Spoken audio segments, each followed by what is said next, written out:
할렐루야. 아멘. 자, 따라서 합니다. 5대 제사. 5대 제사. 네. 금요일 오전에 우리 기순자들하고 뜨겁게 기도하고 있었습니다. 목사님을 위해서, 우리 주의종 우리 홍성일 목사님을 위해서, 우리 담임 목사님을 위해서 간절히 기도하고 있는 중에 갑자기 환상을 보게 됐습니다. 강대상 위에 큰 바위가 딱 올려져 있는 거예요. 커다란 바위가 올려져 있는데 그 큰 반석이 올려져 있는 그 반석 앞에 우리 성찬할 때 성찬보에 이렇게 나를 기념하라 빨간 글씨 써 있죠.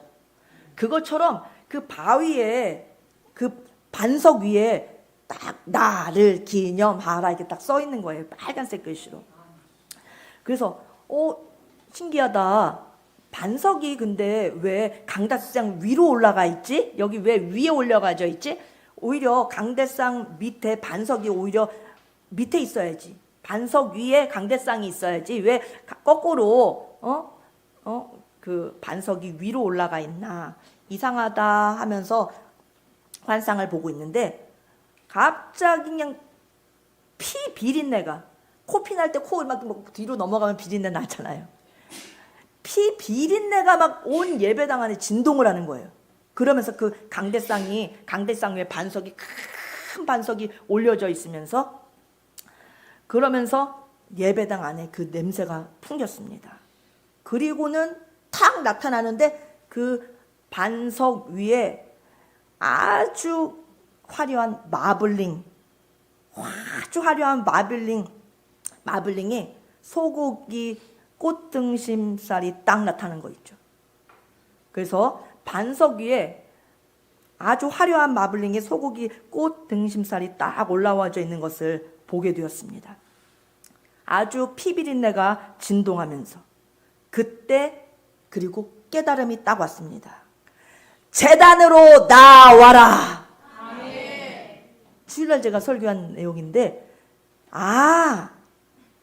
지금 에덴교회 강단이 바로 하나님의 제단이로구나. 하나님의 제단이구나. 제단으로 나오라고 하셨는데 이곳에 하나님의 제단이 서 있구나. 그리고 그 강대상 위에 올려져 있는 큰 반석은 마치 고인돌 위에 이렇게 올려져 있는 그 돌처럼 그 상판의 그 반석과 같이 생겼습니다. 고인돌을 보니까 고인돌은 우리나라에 BC 3000년경에 예수님 태어나시기 3000년 전에 청동기 시대 때 우리나라에 고인돌이 많이 생겼습니다. 고인돌의 그 목적은 죽은 자들을 위한 혼령을 안식하는 곳이기도 하고 또 살아있는 자들을 위한 제단이기도 했습니다. 고인돌의 목적은. 그러니 성경적으로 봤을 때 제단이 맞죠. 그 고인돌이 맨 처음에 생겨난 곳은 BC 5000년 전에 노아 시대 때 고인돌이 생겨났습니다. 그 고인돌이 그 제단이 성경에서는 하나님의 제단, 그 제단이 옮겨지고 2000년 걸려서 우리나라까지 온 겁니다. 아멘? 그래서 하나님은 원수된 인간을 부르실 때 제단으로 나오라 하셨습니다. 제단으로 나오면 하나님께서 만나 주시겠다고 하셨습니다. 에덴교회 제단 앞에 오늘 우리 성도님들 잘 오셨습니다. 오늘 꼭 하나님을 만나고 돌아가시기 바랍니다. 제단 앞에 나오면은 하나님을 만날 수 있다고 가인에게 막 약속해 주시고 아벨에게 약속해 주셨는데 성경의 맨 처음 시대 사람들에게 말씀해 주셨는데 오늘 우리에게도 말씀해 주십니다. 이곳이 하나님의 제단이다. 제단으로 나오면 나를 만날 수 있다. 아멘. 그런 메시지를 제가 받았습니다. 그래서 우리 성도님들에게 전달합니다. 아멘. 따라서 제단으로 나오라. 타락한 인간이 하나님을 만나기 위해서는 제단으로 나와야 합니다. 제단에서 내가 너를 만나 주겠다 하셨습니다. 에덴교회 모든 성도님들은 우리 예수님이 십자가에서 이루어놓으신 5가지 제사 안으로 쏙 들어가야 됩니다. 5대 제사가 예수님 십자가 안에서 다 이루어졌습니다. 그 첫 번째 제사가 바로 번제입니다. 제일 중요하면서 제일 첫 번째입니다. 번제. 하나님께 나아가는 제사는 아무 순서 나가는 게 아니라 다 차례차례 순서가 있습니다. 제일 먼저 번제로 나가야 됩니다. 제사의 순서를 바꿔버리면 하나님 앞에서 버림을 당합니다. 순서가 뭐가 중요해요? 제사만 드리면 됐지. 순서가 왜 중요하냐면 하나님이 정해 주셨기 때문에 중요한 겁니다. 하나님이 그 순서를 정하셨기 때문에 그 순서가 중요한 것입니다. 창조사건 이후로 하나님 앞에 제단을 쌓은 사람의 대표가 가인과 아벨입니다. 창세기 4장의 가인과 아벨의 제사에서 하나님은 가인의 제사는 연락하지 않으셨습니다. 그리고 아벨의 제사만 연락하셨습니다. 하나님께서는 아벨의 제물인 양의 첫 새끼와 그 기름은 연락하셨다고 했습니다. 아벨은 제사에 성공했습니다. 그래서 제가 본 환상 가운데 에덴교회 제단 위에 마블링, 화려한 마블링의 소고기가 딱 올라와져 있었던 것입니다. 피비린내가 진동하고 제물을 잡았기에 피비린내가 날 거 아닙니까? 제물을 잡았기 때문에 마블링이 보여질 거 아닙니까? 아벨이 그와 같이 기름을 첫 새끼와 그 기름을 가지고 갔다고 했습니다. 하나님은 그것을 받으셨습니다. 아벨은 제사에 성공했습니다. 그러나 가인의 제사는 하나님께 버림당했습니다. 가인과 그의 제물은 받지 아니하신지라. 둘의 차이가 있는데 제물의 차이가 있습니다. 아벨은 첫 양새끼와 그 기름을 갖고 나아갔고 그냥 양을 그냥 이렇게 끌어안고 들고서 살아있는 양채 간 것이 아니라 얼마든지 살아있는 양으로 안고 가면 갈 수 있지요. 그렇지만 기름으로 갔다고 했습니다. 첫 새끼와 그 기름으로 갔다고 하는 것은 양을 잡아서 죽여서 갔다는 것을 보여주는 것입니다. 예물을 죽여서 그 기름으로 제사를 드렸다는 것은 바로 번제를 드렸다는 것입니다. 아벨은 번제로 나아갔기 때문에 하나님께 성공한 제사를 드렸던 것이고 피를 드렸기 때문에 제사가 성공한 것입니다. 피비린내 진동하는 제사, 그것이 왜 중요하냐? 예수님의 피를 기념해야 되기 때문입니다. 피 비린내 나는 희생 제물은 예수 그리스도의 십자가를 보여주시는 것입니다. 그래서 저에게도 온통 피 비린내가 진동하는 에덴교회 제단을 보여주셨던 것입니다. 후각으로도 교회 전체 피 비린내가 진동하는 그런 냄새를 또 느끼게 해주셨습니다. 가인은 농사 짓는 자였기 때문에 자기의 첫 곡식을 가지고 나갔습니다. 자기의 직업대로 가지고 나와라 하시지 않으셨거든요. 곡식으로 드린 제사는 바로 소제를 드렸다는 말씀입니다. 첫 제사는 번제인데 번제는 생략하고서 대바람 소제로 하나님께 나아간 것입니다. 소제에는 피가 없습니다. 곡식은 빻아도 피가 나오지 않습니다. 소제는 곡식으로 드리는 제사이기 때문에 하나님께 나아갈 때는 피의 제사가 필요합니다. 번제가 필요합니다. 제일 첫 번째 드려야 할 것은 번제입니다. 그래야 하나님과 교통하게 됩니다. 그런데 하나님의 법칙을 무시하고 소제로 먼저 나아갔습니다. 자기 맘대로 자기 순서를 정해서 자기가 맘대로 자기가 열매 맺은 곡식을 갖고 나아갔습니다. 그래서 하나님께로부터 버림을 당할 수밖에 없었습니다. 이유 묻지 말고 하나님이 그렇게 해라면 그것이 옳은 것입니다. 피를 갖고 와라 하면 피를 갖고 나가는 것입니다. 첫 번째 제사가 번제임을 잊지 마시기 바랍니다. 순서가 바뀌면 안 됩니다. 순서 자체가 의미가 있는 것이 아니라 그 순서를 만드신 명하신 하나님이 우리에게 그렇게 명하시기 때문에 하나님의 명령이기 때문에 그 순서가 중요한 것입니다. 하나님께서 정해주신 순서, 제사의 순서대로 우리는 제사를 드려야 됩니다. 가장 중요한 것은 독생자 하나님 아버지의 독생성자 예수 그리스도. 우리 하나님은 내 아들만 기억해다오. 하나님 아버지의 마음은 아들 예수님만 기억해주면 되는 것입니다. 가장 하나님께서 기뻐하시는 것은 예수님 알아드리는 겁니다. 그렇기 때문에 예수님의 피를 기념해서 번제를 드려야 되는 것입니다. 아멘. 하나님이 번제를 우선으로 드려라 하면 그렇게 하는 것입니다. 내 마음대로 굳이 소제를 가지고 예배를 드린다는 것은 말이 안 됩니다. 그러니 제사에 성공할 수가 없었습니다. 레위기에서 제일 먼저 나오는 제사, 레위기 1장의 오늘의 본문입니다. 번제입니다. 우리의 심령 가운데도 늘 번제가 살아 있어야 됩니다. 번제가 제일 중요합니다. 왜 첫 제사 번제이냐면, 왜 그리고 번제의 특징이 무엇인가 하면, 창조주 하나님으로부터 지음받은 사람이 자신의 존재 근원이신 하나님의 명령을 무시한 채 자기 멋대로 선악과를 따먹었습니다. 하나님 앞에 한번 대들어 보겠다는 거죠. 하나님이 명하신 것에 대해서 싫어요. 하나님이 이렇게 해라는데 그 반대로 했습니다. 선악과는 먹지 말고 다른 거 다 먹으라 했는데 싫어요 하면서 선악과 굳이 그걸 따 먹었습니다. 하나님 앞에 도전한 것입니다. 얼마나 인간이 교만하면 하나님의 명령을 우습게 여기고 그것을 도전했습니다. 그러므로 어쩔 수 없이 하나님께 도전한 인간은 원수지간이 될 수밖에 없었습니다. 전적으로 인간의 죄 때문입니다. 그렇기 때문에 인간은 비참한 지경에 놓이게 됐습니다. 하나님 말씀을 무시한 채 하나님을 떠나서 도대체 어떻게 살려고 그 말씀을 청종하지 않았던 것일까요? 하나님 앞에 왜 그런 짓을 저질렀을까요? 인간이란 맨 처음 사람이나 지금 사람이나 구제불능인 것은 매한 가지입니다. 인간이 하나님과의 결별을 선언한 것이 바로 선악과 사건입니다. 하나님 말씀을 듣지 않고 살면서 하나님과 화목할 수 없는 것입니다. 인간을 만드신 분, 생명의 근원이신 분 하나님을 무시하면서 어찌 하나님과 친하게 지낼 수 있습니까? 말도 안 됩니다. 사람 때문에, 죄 때문에 하나님과 이별하게 된 것입니다.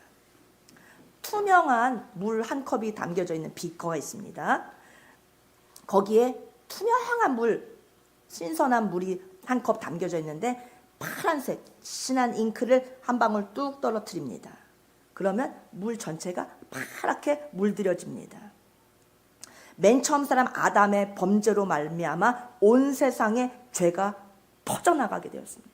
온 세상이 모든 사람들과 온 인류와 인류 전 역사를 통틀어서 예수님 오실 때까지 그 인류 전체와 모든 피조 세계가 죄악으로 물들게 되었습니다. 하나님이 만드신 피조 세계 전체가 인류 전 역사가 시공간을 초월해서 그 모든 하나님이 만드신 세상이 다 죄로 오염되고 말았던 것입니다.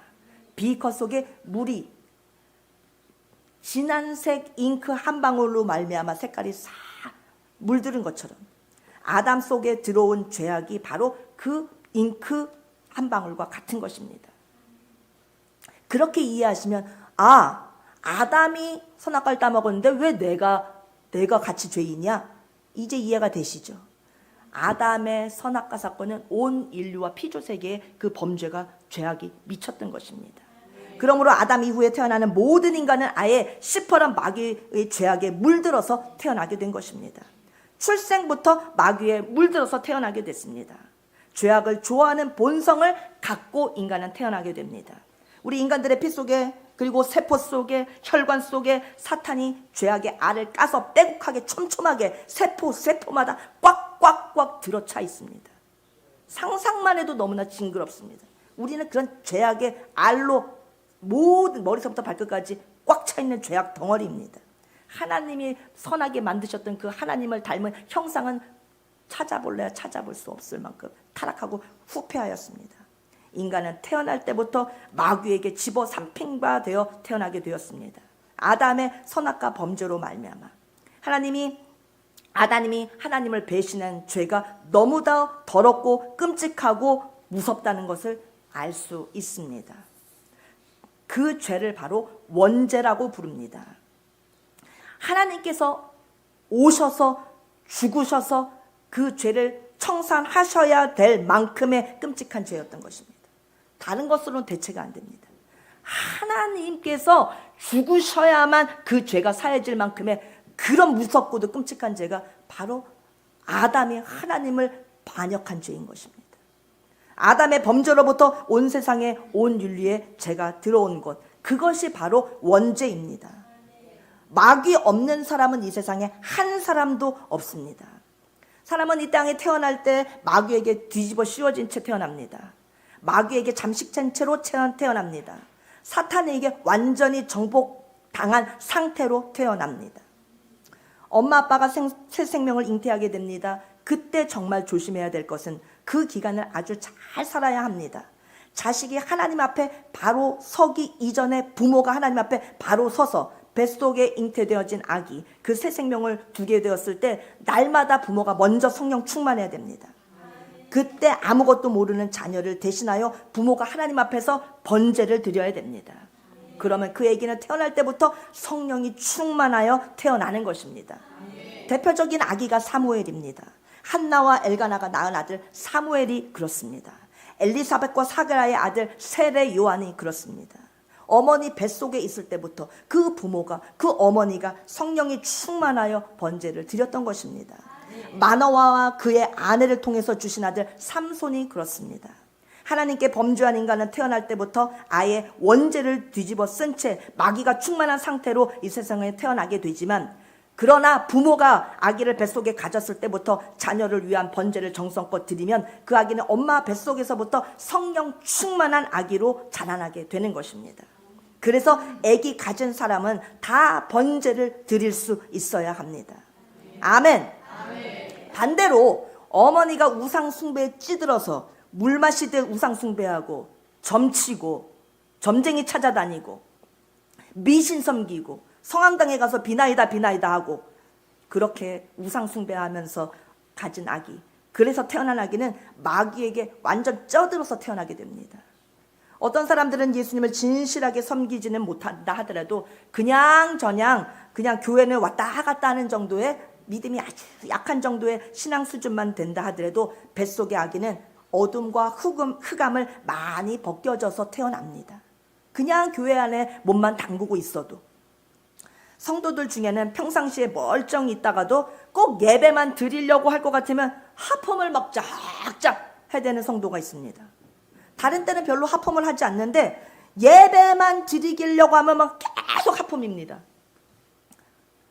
예배 드릴 때 하나님의 영이 우리를 붙잡아 주십니다.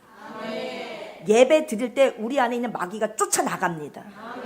하나님이 우리의 영을 살려주시려고 하나님께서 우리를 만져주시고 안수해주시고 말씀을 들려주시고 깨워주십니다. 그러니까 마귀가 속에서 자꾸 튀어나가려고 하면서 물려가려고 하면서 영이 교체될 때 일어나는 현상이 하품을 자꾸 쫙쫙 하면서 마귀가 나가게 내쫓아 주시는 것입니다. 아멘. 하품 나올 때마다 눈을 더 크게 뜨시고 더 정신을 똑바로 차리시고, 아유 마귀야 빨리 물러가라. 말씀을 더 또렷이 드려야 됩니다. 그리고 하나님의 영이 붙잡아 주실 때 조금 더 심각한 상태의 사람은 악한 영이 떠나갈 때 속에서부터 목구멍에서부터 자꾸 헛구역질과 자꾸 토가 나오고 구역질이 납니다. 역시 마찬가지입니다. 마귀가 하나님의 영이 우리를 예배 시간에 붙잡아 주시니까 악한 영이 떠나갈 때 그렇게 막 토하게 되고 구토가 일어나게 됩니다. 귀신 들린 사람들 보세요. 막 거품을 내면서 그렇게 막 나가지 않습니까? 또 더 심한 사람은 정말 그냥 자리에서 뻗습니다. 온몸의 경련을 강하게 일으킵니다. 막 발작을 합니다. 마귀가 그냥 뒤 흔듭니다. 그러면서 뛰어나갑니다. 그러나 하나님의 영이 붙잡아 주실 때는 더 심한 사람이 있으니 발작의 단계를 뛰어넘어서 예수님 믿는 게 너무 힘들다 하면서 예수님 믿게 된 것을 후회하는 사람들까지도 있는 것입니다. 너무 예수님을 믿는 게 막 몸이 너무 힘들고 너무 고통스럽고 마귀가 막 속에서 안 나가려고 하고 막 나를 막 내 의지가 아닌 마귀가 막 강제로 흔들어 대고. 제가 어렸을 때 저희 외할머니께 들었던 말씀입니다. 할머니께서 다니시던 그 교회에 무당이 전도돼서 이제 교회를 예수님을 믿고 교회에 오게 되었다고 합니다. 근데 처음에 그분이 그 무당이 예수님을 믿고 예배당에 들어왔을 때 귀신이 얼마나 방해하고 괴롭히는지 막 예배당에 앉아서 막 온몸을 흔들고 식은땀을 그냥 계속 흘려대면서 그냥 막 이를 바득바득 갈면서 그렇게 고통을 주더랍니다. 근데 그 무당 그분이 정말 온몸을 칼로 찌르고 베는 듯한 고통을 그렇게 채찍으로 때리고 칼로 온몸을 짝짝 긁는 것 같이 그렇게 고통을 주고 철퇴를 갖고 그냥 막 때리는 그런 고통이 막 가해졌다고 합니다. 그래서 막 이를 갈고 막 죽기 살기로 정말 혼자 못하니까 막 옆에 권사님들이 막 붙잡아주면서 막 그 무당을 그렇게 막 한 달 정도를 막 씨름하면서 그래도 하여튼간 예수님을 믿고 예수님을 의지해서 그래서 한 달 정도 씨름을 하다 보니까 매일 예배드리고 매일 귀신을 쫓아내다 보니까 한 달 정도 되니까 이제 안 아프고 정상이 됐답니다. 그래서 예수님을 잘 믿었다고 하는 그 무당 예수님 믿게 됐을 때 진짜 너무너무 힘들어서 막 예배당에 와가지고 막 누워있어 막 그런 말씀을 제가 할머니네 교회 그 무당 전도된 이야기를 들었던 적이 있습니다. 우상 숭배를 많이 하고 평생 굿하고 살던 사람이 예수님을 믿으려고 해보십시오. 그 속에서 귀신이 안 나가려고 얼마나 발악을 하겠으며 그 사람을 얼마나 괴롭히겠습니까? 물 가운데도 던져버리고 불 가운데도 막 던진다고 하지 않습니까? 마귀가 사람을 가만 놔두지가 않습니다. 안 나가려고 그 속에서 발악을 하는 것입니다. 그러니 오죽 힘들면은 예수님 믿게 된 것을 후회한다고 하겠습니까? 그러나 하나님께서 한 영혼을 택하셔서 구원하시고자 하시는 일은 반드시 승리합니다. 한번 부르심 받은 사람은 절대로 예수님을 믿기 이전 상태로 되돌아갈 수 없습니다. 하나님이 붙드십니다. 하나님이 승리케 하십니다. 예수님께서 마귀를 이기십니다. 그를 승리의 자리로 이끌어 가십니다. 그래서 괴롭더라도 너무 고통스럽고 예수님 믿는 게 너무너무 힘들더라도 이길 수 있습니다. 아멘. 예수님을 믿고 따라가면 됩니다. 우리는 후회할 수 있어도 예수님 믿는 게 너무 힘들어, 너무 죽을 것 같아, 너무 고통이 심해 라고 하면서도 예수님을 믿으십시오. 아멘.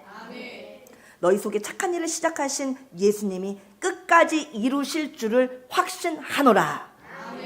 하나님이 우리에게 구원의 놀랍고도 은혜로운 일을 시작하셨기 때문에 반드시 끝까지 승리하실 줄 믿습니다. 그러므로 우리 에덴교회 모든 성도님들은 주님의 은혜로 말미암아 어두운 영을 다 물리칠 줄 믿습니다. 이기기 위해서는 5대 제사 위에 바로 서야 하는데 첫 번째가 번제라고 했습니다. 번제를 드린다는 것은 내가 주님 앞에 온전히 죽어야 된다는 말씀입니다. 죽자! 짐승의 소나 양이 죽어서 하나님 앞에 바쳐지듯이 우리 자신을 온전히 하나님 앞에 죽이는 것이 우리 심령 가운데 이루어져야 됩니다. 내 속에 나를 죽이는 번제가 내 속에서 이루어져야 됩니다. 내 지정이를 죽여야 됩니다. 지만 죽이고 정만 죽이고 이만 죽이면 안 되고 지정이를 나를 그냥 전체를 다 죽여야 됩니다. 하나님과 사람 사이에 죄악으로 말미암아 원수된 관계를 회복할 수 있는 방법이 있으니 하나님을 만날 수 있는 길이 유일한 길이 번제인 것입니다. 하나님과 사람 사이에 사람의 범죄로 말미암아 쳐진 방탄벽을 뚫어내는 것이 바로 번제입니다. 5대 제사 중에서 하나님과의 만남을 뚫어내는 제사, 개통하는 제사가 바로 번제입니다. 하나님을 한 번도 만나본 적이 없는 인간이 하나님과의 첫 만남을 갖게 되는 순간이 바로 번제의 제사를 드리는 순간입니다. 또한 번제의 능력은 사탄의 원죄를 박살 내버립니다. 원죄를 뒤집어 씌워서 우리 인생이 죄악 가운데 죄악의 가죽을 뒤집어 쓴 채 태어났습니다. 그 죄악의 가죽을 벗겨줍니다. 사람의 범죄에는 두 종류가 있습니다. 하나는 원죄이고 또 하나는 자범죄인데, 원죄란 내가 태어나기도 전에 부모님으로부터 물려받은 것, 또 더 나아가서 맨 처음 인간인 아담으로부터, 맨 처음 조상 아담으로부터 뒤집어 씌운 채 죄가 나에게로 옮겨진 것, 그것이 바로 원죄입니다. 원죄는 본능적인 죄입니다. 제어가 불가능할 뿐만 아니라 이미 엎어진 물입니다. 한 생명이 어머니 뱃속에서 생겼을 때부터 이미 죄악의 물을 뒤집어 쓰게 된 것입니다. 그런 무서운 원죄를 해결할 능력이 있으니 바로 번제! 나머지 제사, 소제, 화목제, 속죄제, 속건제는 이미 구원받은 사람이 지은 죄를 해결하는 제사입니다.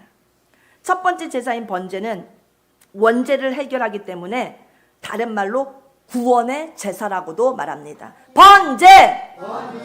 구원의 제사! 구약시대는 짐승을 잡아서 소나 양으로 번제를 드렸습니다만 오늘 우리의 번제는 심령 속에서 이루어지게 됩니다. 예수님으로 말미암아 구원이 우리들 가슴 속에 콱 새겨진 사람은 하나님 앞에 번제가 드려진 사람입니다. 아멘. 예수님으로 말미암아 구원이 우리 가슴 속에 새겨진 사람은 이미 번제를 드린 것입니다. 나는 죄인이라고 하는 사실을 인정하고 나 같은 죄인을 예수님을 통해서 구원받게 하셨음을 감사드리는 신앙 고백. 그러므로 예수님을 믿게 된 내 이후의 내 모든 삶을, 내 인생은 내 소유가 아니라 다 주님의 소유임을 고백하며 사는 청지기의 삶, 청지기의 고백이 터져 나오는 그 삶. 이제는 내가 그리스도와 함께 십자가에 못 박혔나니 내가 사는 것이 아니요 내 속에 그리스도가 사는 것입니다. 의 신앙 고백이 속에서 이루어졌다면 그 사람은 번제를 드린 삶이 되는 것입니다. 구원은 번제를 통하여 이루어집니다. 우리들 심령 속에 번제가 이루어지면 그 사람은 구원받은 것입니다. 우리 심령 속에서 번제가 이루어진 사람은 인간 최고의 축복인 하나님의 자녀가 된 것입니다. 예수님의 자녀가 된 것입니다. 이것이 번제입니다. 그렇다면 번제는 어떻게 드려야 합니까? 어떻게 하면 번제를 성공적으로 드릴 수 있습니까? 번제를 잘 드리려면 번제의 순서를 따라서 번제를 드려야 됩니다. 순서가 바뀌면 안 됩니다. 예배자가 제물이 될 짐승을 끌고 제사장 앞으로 나아갑니다. 회막문 여호와 앞으로 나아갑니다.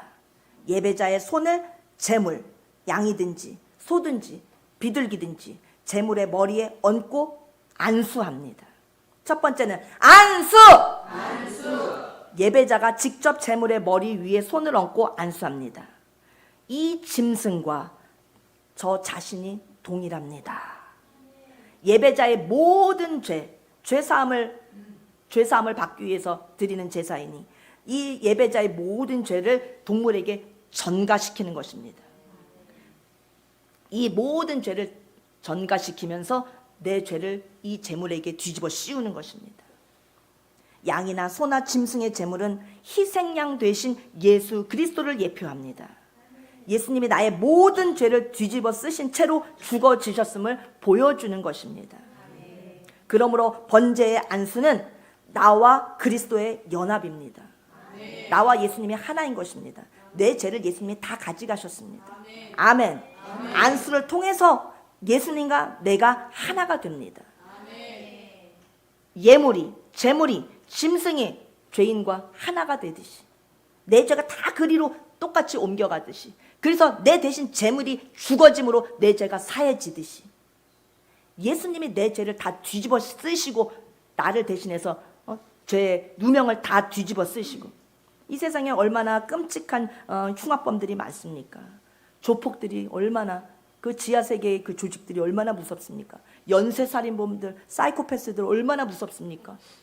그런 흉악한 그 인류의 흉악하고 더럽고 사기치고 정말 폭력을 행사하고 너무나 무섭고 끔찍한 인간의 얼굴을 갖고 그렇게 저지를 수 없는 범죄를 한 그 모든 인류의 죄를 예수님이 내가 했다.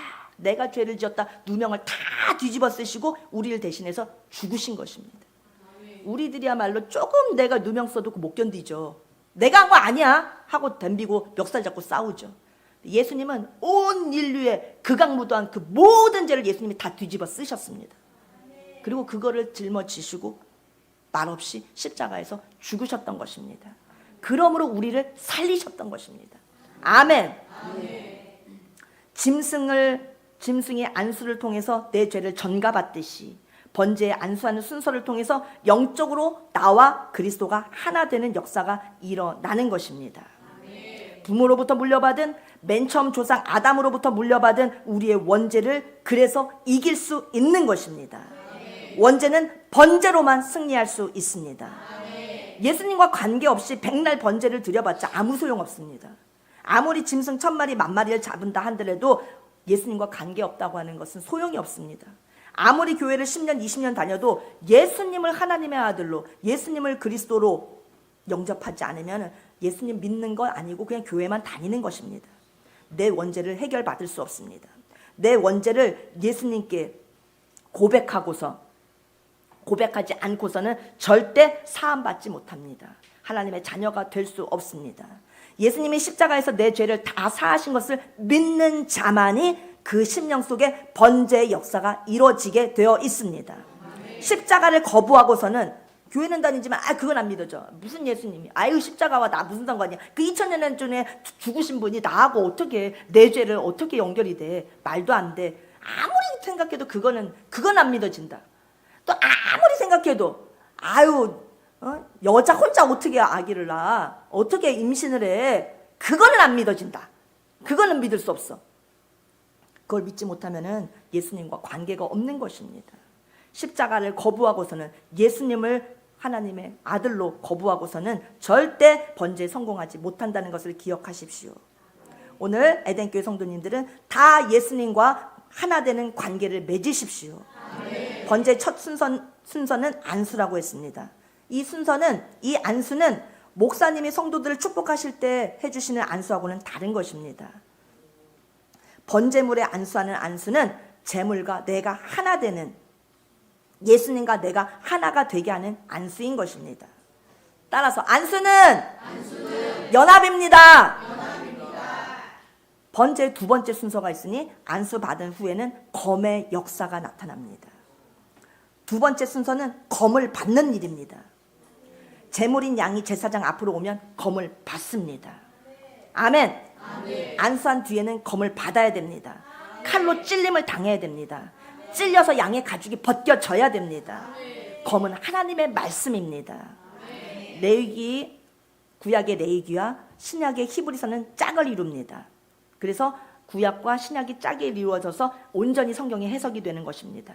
구약의 5대 제사법을 신약으로는 히브리서에서 활짝 열어주셨습니다. 레위기서는 짐승을 갖고서 제사를 드렸지만 히브리서에서는 우리 자신이 제물이 되는 것입니다. 검의 역사, 구약에는 양이, 소가 검을 받았다면 신약에서는 내가 검을 받아야 됩니다. 예수님을 믿고 예수님과 연합된 사람에게 나타난 것이 있으니 날카로운 검을, 하나님의 말씀의 검을 내가 받아야 됩니다. 양이 검을 받고 찔림을 받고 죽임을 당하고 가죽이 벗겨진 것처럼 나도 하나님의 예리한 말씀의 칼로 찔림을 받아야 됩니다. 아멘. 히브리서가 괜히 나타난 것이 아닙니다. 아무렇게나 그냥 히브리서에 검 얘기가 써져 있는 게 아닙니다. 하나님의 말씀은 살아있고 활력이 있어 좌우의 날선 그 어떤 검보다도 가장 예리하여 하나님의 말씀처럼 조금만 착 건드려도 촥 베어지는 칼은 없습니다. 말씀의 칼은 기가 막히게 말씀의 칼보다 더 예리한 칼은 이 세상에 존재하지가 않습니다. 구약에 아무리 잘 갈라서 짐승을 그냥 고통 없게 죽게 하는 그 칼이라 할지라도 주님의 말씀의 칼보다는 무딘 것입니다. 구약의 칼은 짐승의 가죽을 벗겼지만 신약의 칼은 나의 혼과 나의 영과 나의 관절과 나의 골수를 찔러 쪼개기까지 합니다. 심지어 우리의 마음과 우리의 생각까지도 찌릅니다. 그 칼은 얼마나 예리한지 생각까지도 찔러주십니다. 아멘. 구약의 칼은 양의 가죽만 벗기지만 신약의 칼은 우리의 마음까지도 찌릅니다. 이 시간 우리에게 온전한 번제가 일어나려면 말씀의 검이 나에게 찍혀야 됩니다. 양을 덮고 있는 가죽이 있을 때 검이 오지 않으면 그냥 양털로 덮여 있지만 검을 받은 양은, 가죽이 벗겨진 양은 양 속에 있는 더러운 내장, 더러운 콩팥, 양이 뜯어먹은 풀, 양의 창자 속에 들어있는 똥들이 다 드러나게 되는 것입니다. 그와 같이 말씀이 임하지 않으면 자기가 의로운 사람처럼 보여집니다. 다 이렇게 가리고 살기 때문에 자기가 양처럼 깨끗한 사람인 것처럼 고운 사람인 것처럼 보여집니다. 그러나 하나님의 말씀의 칼날이 우리에게 임해서 나를 찌르면, 나를 뒤집어 까버리면, 껍질을 벗기고 나면 내 속에 있는 똥은 죄입니다. 내 속에 있는 죄, 내 속에 있는 오장육부, 내 속에 있는 내장들, 콩팥들 다 밖으로 터져 나오는 것입니다. 더러운 것이 우리 속에 가득하다고 하는 것을 하나님의 말씀의 칼이 찌를 때 내 속이 보여지는 것입니다. 살아있는 양을 보면 하얀 양털로 이쁘게 덮여있기 때문에 너무 귀엽고 너무 예쁩니다. 그래서 너희 죄가 양털같이 희게 되리라. 이사야서에서 그렇게 말씀하시지 않습니까? 너희 죄가 주홍같이 붉을지라도 흰농같이 희어질 것이고 너희 죄가 진홍같이 붉을지라도 양털같이 희게 되리라. 양은 온몸이 흰 털로 뒤집어 씌움을 입고 있습니다. 그러나 양의 몸 속에는 더러운 것들이 꽉 차 있습니다. 양 속에는 똥이 있습니다. 창자도 있습니다. 내장도 있습니다. 사람들도 겉으로 보면 표면적으로는 다 의로운 것처럼 보입니다. 다 점잖고 다 선한 것처럼, 선비처럼 보입니다. 그러나 제사장의 칼이 양의 가죽을 벗기듯이 하나님의 말씀의 검이 양털을 헤집고서 그 껍질을 까고 들어가서 가죽을 벗기듯이 우리 사람의 심령을, 마음을, 생각을 찌르면 그 속에 온갖 더러운 것들이 다 꾸역꾸역 다 꿀럭꿀럭 하면서 흘러나오게 되는 것입니다. 하나님의 말씀은 더러운 우리의 가면을 벗게 합니다. 하나님의 말씀이 사람 속에 껍질을 쫙쫙쫙 찢으면 가면을 벗게 하고, 외식하는 것을 벗게 하고, 체면을 벗게 합니다. 척하는 척을 벗어지게 하는 것입니다. 우리 속에 들어있는 모든 더러운 것을 하나님의 검이, 말씀이 벗길 수 있는 것입니다. 그래서 오늘 이 시간 우리는 말씀의 검이 임해야 됩니다. 하나님의 말씀이 내게 임해서 나의 심령을 찔러 주셔야 됩니다. 나를 죽여 주셔야 됩니다. 말씀이 임하지 않은 사람은 한없이 깨끗하고 착한 사람이라고 자기 자신을 착각하게 됩니다. 안 보이니까. 내 속에 내 더러움이 안 보이니까. 말씀의 찔림을 받아야 내 더러운 것이 보여집니다. 오늘 이때까지 내가 살아오면서 무슨 크게 잘못한 거 없는데, 나는 죄가 없는데, 주님 앞에 회개할 게 별로 없는데, 말씀의 검에 찔리지 않기 때문에 안 보여지는 것입니다. 말씀이 임하지 않은 사람은 자기의 더러움을 모릅니다. 말씀이 임하지 않으면 인간은 자기의 상태를 절대 못 봅니다. 그래서 뻔뻔하게 굴게 되는 것입니다. 하나님의 말씀이 깊이 임한 사람은 가면을 벗어 던지게 되는 것입니다. 하나님 앞에 양이 산채로 드려질 수는 없습니다. 그냥 내장 가득하게, 피 가득하게, 그냥 똥도 가득하게 그대로 그냥 하나님 앞에 바쳐질 수는 없습니다. 벌어질 것들이 다 꺼내서 버려지고 태워져야 되는 것입니다. 양을 칼로 찌르고 가죽을 벗기면 그때부터 똥이 튀어나옵니다. 내장과 오장육부가 튀어나오는 것처럼 하나님의 말씀이 우리 속을 찌르면, 하나님의 검이 우리를 찾아오실 때는 죄악의 껍질이 다 벗겨지는 것입니다. 그때 우리는 고통스러워하면서 상한 심령으로 주님 앞에 울부짖게 되는 것입니다. 그러면 하나님이 그때 만나 주시는 역사가 일어납니다. 아멘. 교회 나와서 예배드린다고 예배에 다 성공하는 것이냐? 그렇지 않습니다. 번제를 통과해야 됩니다. 한국교회 많은 목사님들이 성도들을 검으로 찌르지 않습니다. 성도들이 겁나서 말씀의 검을 대지를 못합니다. 특별히 한국교회 목사님들이 제일 무서워하는 성도는 바로 중직자들입니다.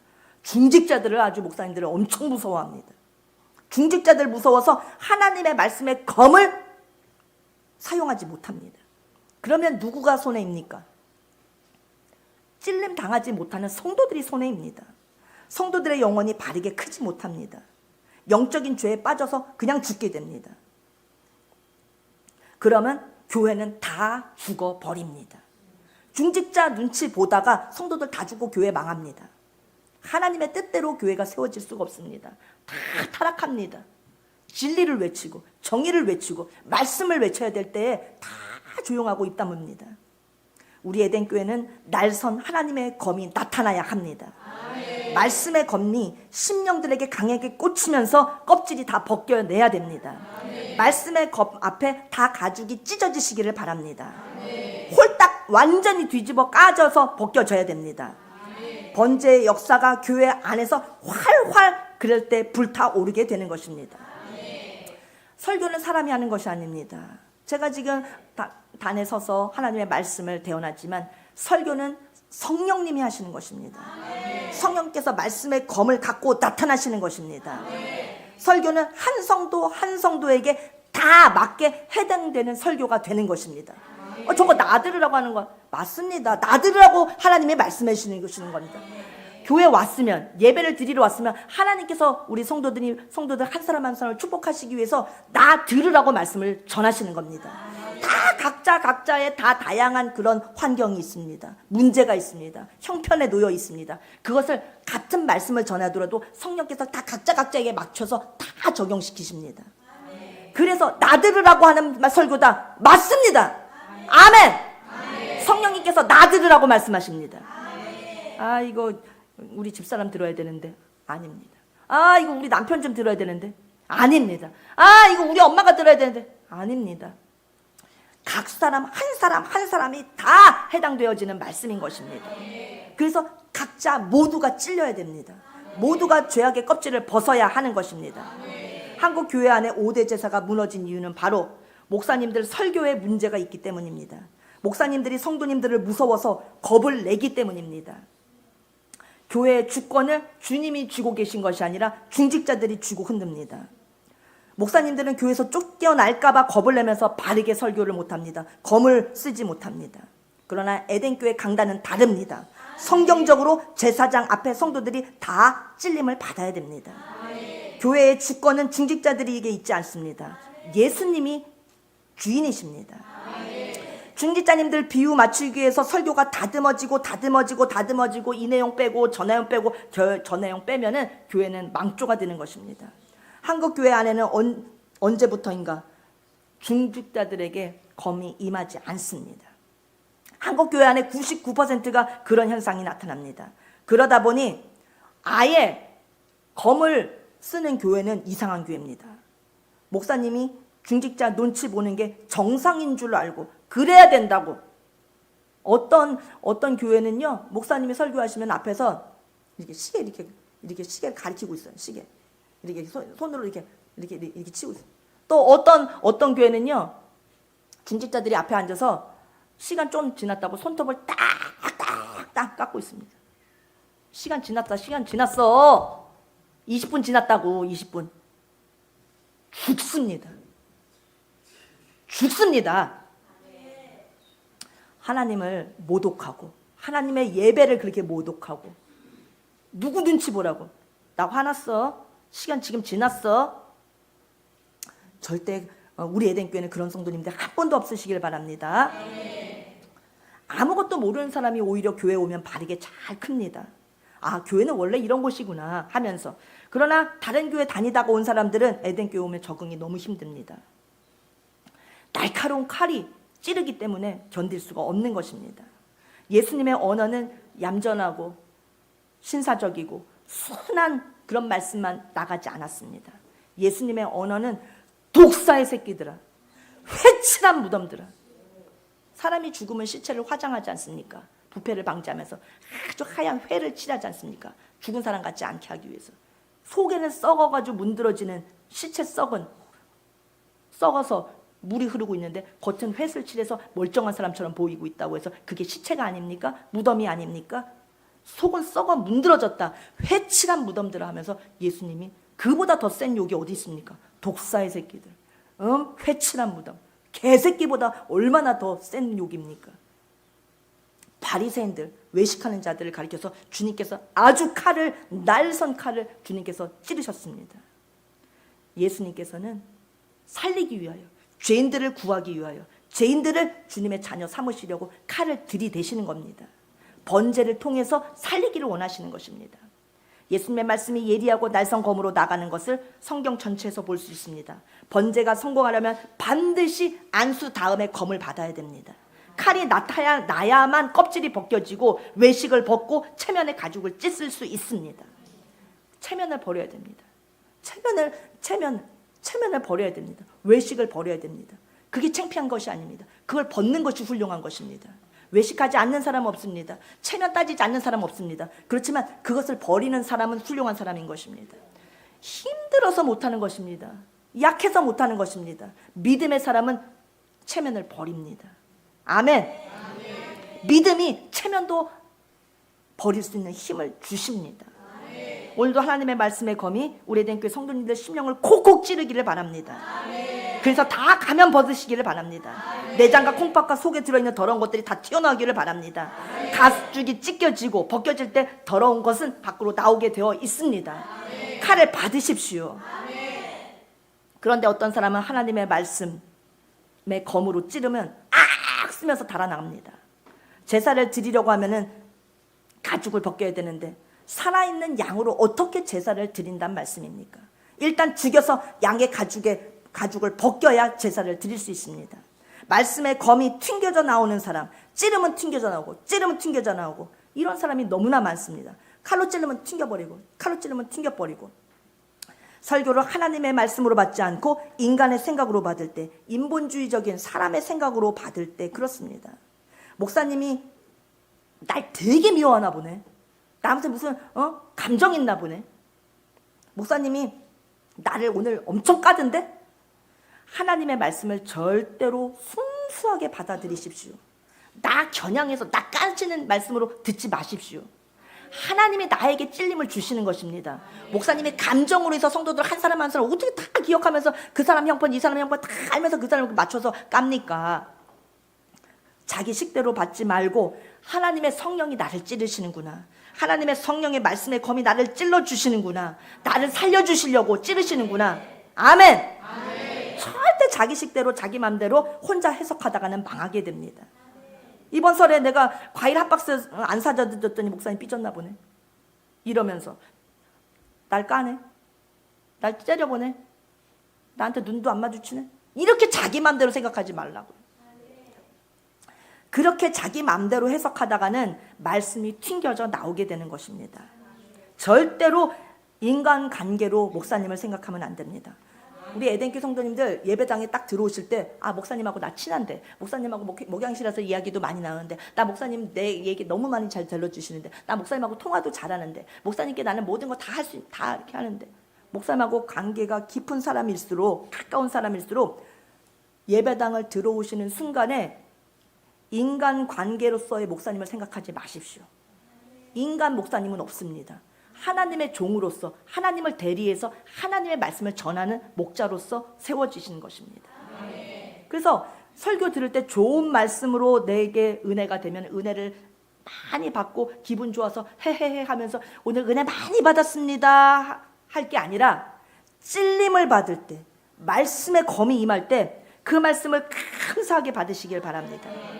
싫은 말씀이 사실은 가슴을 찔러야 내 영혼이 사는 것이기 때문입니다. 싫은 말씀이 나의 가슴을 관통해야 내 영혼이 살게 되는 것입니다. 그래서 내 영혼이 찔림을 크게 받았다면 기뻐하고 할렐루야 하면서 돌아가시길 바랍니다. 목사님 나한테 억하심정 있나 봐. 나한테 삐진 거 있나 봐. 섭섭한가 봐. 이러면서 오해하지 마시기 바랍니다. 아멘. 정말 고통스러운 말씀이 전달되어질 때 하나님의 성령께서 오늘 나에게 이 말씀을 들려주시는구나. 이 말씀으로 나를 찌르시는구나. 할렐루야 하시기 바랍니다. 하나님의 말씀이 내 가슴에 부딪힐 때 이 말씀을 누구를 가리키는 얘기다, 누구한테 하는 얘기다 할 것이 아닙니다. 모든 성도님들이 너나 할 것 없이 다 검을 받고 찔리고 가죽이 벗겨져야 하는 것입니다. 설교 시간에 깊이 찔려서 우리의 모두의 외식과 가면을 벗어 던져야 됩니다. 숨겨진 죄가 다 튀어나와야 됩니다. 하나님은 우리 속 중심을 보십니다. 아파하면서 부르짖을 때 그 심령이 상한 심령인 것입니다. 하나님의 말씀의 검을 받고서 아파하면서 회개하면서 고통스러워하면서 주님 앞에 눈물로 나가는 심령이 상한 심령인 것입니다. 삐지는 심령이 상한 심령이 아닙니다. 말씀의 검을 받고서 주여 이 죄는 회개합니다 하면서 괴로워서 내 죄 때문에 몸부림치는 그 내 죄가 너무나 더러워서 내 죄가 너무나 끔찍해서 주님 앞에 울부짖는 그 심령이 바로 상한 심령인 것입니다. 아멘. 내 죄를 보고 내 죄가 너무 심각해서 상한 심령으로 통곡하며 가슴을 칠 줄 아는 성도들이 되시길 바랍니다. 번제를 드리는 과정에 죄인이 제사장에게 양을 가지고 옵니다. 자기 손을 얹어서 안수하면서 죄를 전가시킵니다. 그리고 칼이 임하는 것입니다. 아멘. 검은 어떤 사람에게 임하냐? 검은 집에서 혼자 성경을 읽고 있다가 날라오기도 하는 사람이 있습니다. 혼자 집에서 하나님의 말씀을 깊이 읽고 성경을 통독하다가 그때 하나님의 성령이 성경을 통해서 말씀을 통해서 내 가슴을 확 찌를 때가 있습니다. 그러나 대부분의 사람들은 주일 예배 드리다가 목사님 말씀 듣다가 전사님 설교 듣다가 검이 날라오는 체험을 많이 합니다. 검이 말씀 듣는 중에 날라와서 나를 찔러버립니다. 하나님의 말씀의 검이 날 향하여서 날라올 때 우리는 피할 수 없습니다. 아예 피할 생각하지 마십시오. 자꾸 딴 생각하면서 이거 나 얘기 아니야, 내 얘기 아니야, 내 얘기 아니야 하면서 막 피하려고 생각할수록 거부한들 피해지는 게 아닙니다. 말씀은 피하면 피할수록 나를 더 정확하게 찔르십니다. 도망갈 수 없습니다. 말씀에 찔리면 주여 죄인입니다. 죽여주시옵소서. 제가 말씀의 검에 의해서 찔림 받았더니 주여 제 죄가 보입니다. 주여 고통스럽습니다. 주여 이 죄를 회개합니다. 이렇게 빨리 회개하시면 됩니다. 그러면 큰 기쁨을, 큰 하늘로부터 내려오는 놀라운 기쁨을 맛보게 됩니다. 특히 목사님을 늘 가까이 하고 많은 대화를 나누는 사람들은 평소에 목사님하고 별의별 얘기를 다 나누니까 목사님께 다 자질구레한 거 다 상담을 받으니까 오히려 목사님이 나한테 들었던 얘기 갖고 나 까시는 거 아니야? 이렇게 생각하기가 참 쉽습니다. 절대 그렇지가 않습니다. 설교가 여기 단에서 자기 맘대로 되지 않습니다. 까려고 할 때 깔게 되는 것이 아니고 깔려고 해도 칭찬을 퍼붓게 되는 사람이 있고 또 칭찬하려고 하는데도 날카롭게 까게 되는 사람이 있는 것입니다. 아멘? 우리는 하나님의 말씀을 받을 때 모든 것을 내려놔야 됩니다. 하나님 말씀을 받을 준비만 하십시오. 칼에 찔릴 준비를 하십시오. 기쁘게 그 자리에서 쪼개지시기를 바랍니다. 찔림을 받기를 바랍니다. 살짝 쪼개지지 말고 팍싹 쪼개져야 됩니다. 따라서 팍싹 쪼개집시다. 오늘 왜 이렇게 기운이 없으세요? 자, 말씀의 검을 받는 자세는 이렇게 약해서는 안 됩니다. 정말 사모하는 마음으로 찔림 받고 정말 번제 드려지기를 바라는 마음으로 팍싹 쪼개지기를 바랍니다. 칼이 양의 가죽을 벗기면 더러운 것이 죄다 나옵니다. 똥이 나오고 똥은 영적으로 더러운 죄를 가리키는 것입니다. 내장과 콩팥과 위가 오장육부 더러운 것이 튀어나옵니다. 심령에 하나님의 말씀의 검을 받은 사람은 입으로부터 토설하게 됩니다. 죄악의 그 더러운 것들을 다 토해내게 됩니다. 더러운 생각, 더러운 죄 지었던 것, 더러운 행위들, 주님 앞에 범죄했던 것들을 입으로 다 토설하면서 주님 용서해달라고 회개가 터져 나오게 됩니다. 외식을 벗고 체면을 벗고 가면을 벗어 던지게 되는 것입니다. 마음에서 나오는 것은 악한 생각과 살인과 간음과 음란과 도둑질과 거짓과 증언과 회방이니 말씀의 검이 임하면 제일 먼저 내 속에 악한 생각이 들어있다고 하는 것을 깨닫게 됩니다. 검이 딱 찔려면 나 죄인이구나. 나 못된 놈이구나. 나 너무 못돼 처먹었구나. 이거부터 고백이 나옵니다. 자기 힘이 있고 자기는 의롭다고 여겨졌고 나는 이 정도면 괜찮지 않나 이렇게 생각했던 자신이 죄인 중에 죄인이 나구나 하면서 자기의 정당성이 무너지게 되는 것입니다. 자기의 생각이 불의했다는 것을 깨닫게 되는 것입니다. 내 생각이 틀렸구나. 주님 앞에 비춰보니 내가 거짓투성이었구나. 주님이 선하신 분이시구나. 하나님의 말씀은 살았고 운동력 있어 어떤 검보다 예리하여 혼은 생각이란 뜻입니다. 하나님의 말씀의 검은 혼을 쪼갭니다. 생각을 쪼갭니다. 검이 날라와서 내 생각은 너무나 잘못됐다고 하는 것을 찔러 주십니다. 검이 임하기 전에는 절대 내 생각이 뭐가 잘못됐는지 안 보입니다. 안 깨달아집니다. 말씀의 검이 나를 찔러 주실 때 내 생각이 잘못됐어. 내 생각을 찔러 주실 때 내 생각 잘못됐다는 것이 깨달아지고 내 논리가 틀렸어. 내 정당화, 내 생각이 합리적인 줄 알았지만 내 논리성이 있는 줄 알았지만 엉터리였어. 깨닫게 되는 것입니다. 하나님의 성령의 말씀에 검이 임하면 이유도 없이 나는 그냥 무너져 내리게 됩니다. 내가 약하다는 것을 알아버리게 됩니다. 선한 분은 예수님밖에 없다는 것에 눈이 열립니다. 그리고 예수님 앞에 두 손을 들고 항복하게 됩니다. 말씀에 검이 임하면 안 하려고 해도 그렇게 됩니다. 교회 와서도 아직 눈이 막 큰 눈 뜨고 막 여기저기 쳐다보면서 의로운 척하고 막 큰 소리 치고 그렇게 다니는 사람은 아직 검이 임하지 않아서 그렇습니다. 검이 임하면 자기 자신이 잘못됐다는 것을 알게 됩니다. 인간은 악한 생각에 똘똘 뭉쳐있는 존재입니다. 하나님의 검이 나타나서 우리의 생각을 쪼개 주시기 바랍니다. 결코 내 생각이 다 맞는 게 아닙니다. 생각이 쪼개지는 일이 일어나야 됩니다. 내 생각이 다 정당한 것이 아닙니다. 오늘 예배 시간에 우리의 생각이 다 무너지기를 바랍니다. 그것이 은혜의 첫걸음입니다. 그것이 번제입니다. 내 생각이 맞지 않고 하나님 생각이 맞습니다. 내 뜻이 틀리고 하나님의 뜻이 옳습니다. 내 생각이 내가 보기에 정당한 줄 알았지만 부당합니다 하면서 나 자신을 부인할 수 있게 됩니다. 아멘.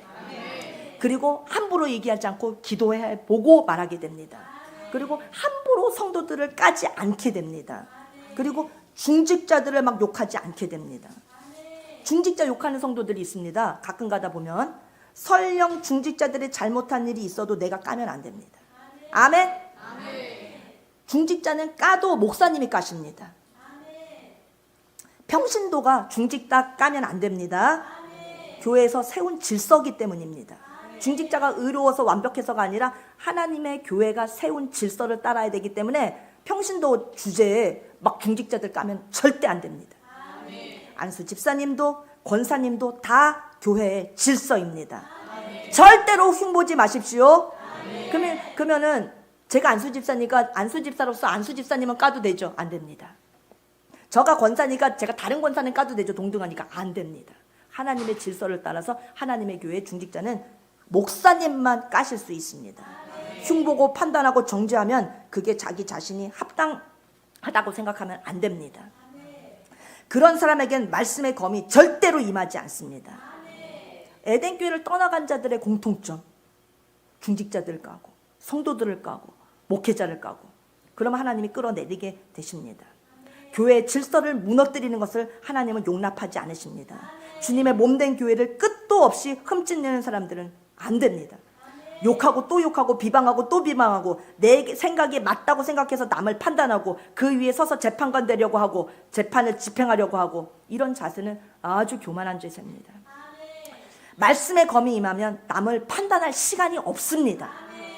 내 자신 주님 앞에 무너지기 바빠요.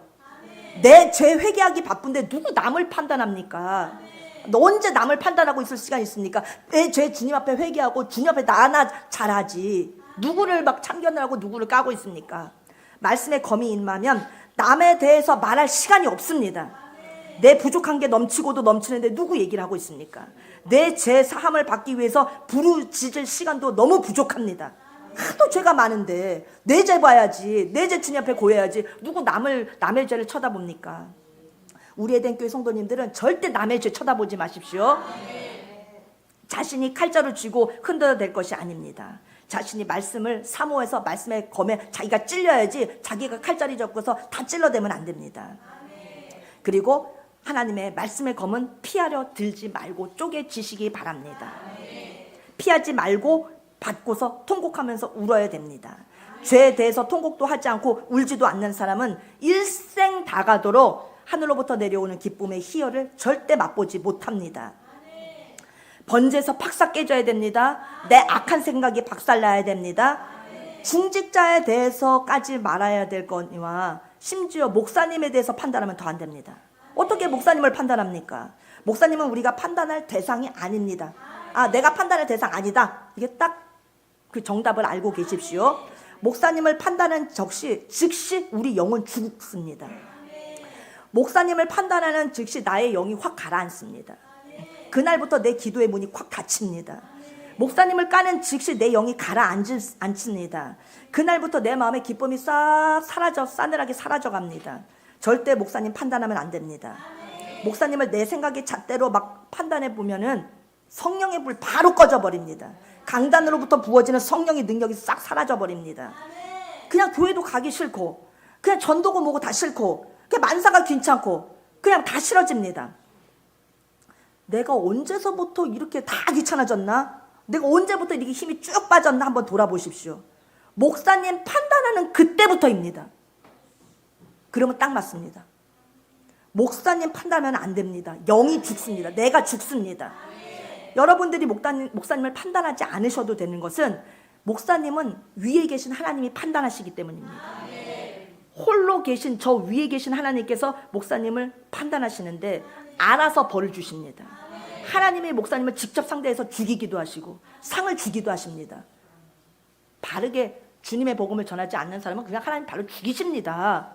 여러분들이 까지 않으셔도 돼요. 답답해 안 하셔도 됩니다. 내 죄만 보세요. 아멘. 높으신 그분께서 다 알아서 목사님을 판단하시니까 판단을 주님께 맡기고 나는 내 죄만 살피면 되겠습니다. 5대 제사의 첫 번째 관문인 번제의 말씀이 귀에 기쁜 소리로 잘 들려지시기를 바랍니다. 따라서 합니다. 주여! 말씀의 검을 주시옵소서. 아멘. 기도하겠습니다. 하나님 아버지, 제단으로 나아오라고 하셨습니다. 주님 제단 앞에 나와서 주님과 연합하기를 주님께서 원하신다고 하셨습니다. 주님을 만나기 위해서 나왔을 때 또 안수를 받음과 동시에 말씀의 검을 받으라고 하셨습니다. 그러면 하나님을 만나게 된다고 가르쳐 주셨습니다. 하나님을 만나면 이전보다 더욱더 주님을 사랑하게 될 줄로 믿습니다. 더욱더 기쁨 넘치는 신앙생활을 하게 될 줄로 믿습니다. 제단으로 나와 주님을 항상 대면하여 만나고 성령 충만을 받는 우리 에덴교회 성도님들 되게 하여 주시옵소서. 예수님의 이름으로 기도하옵나이다. 아멘.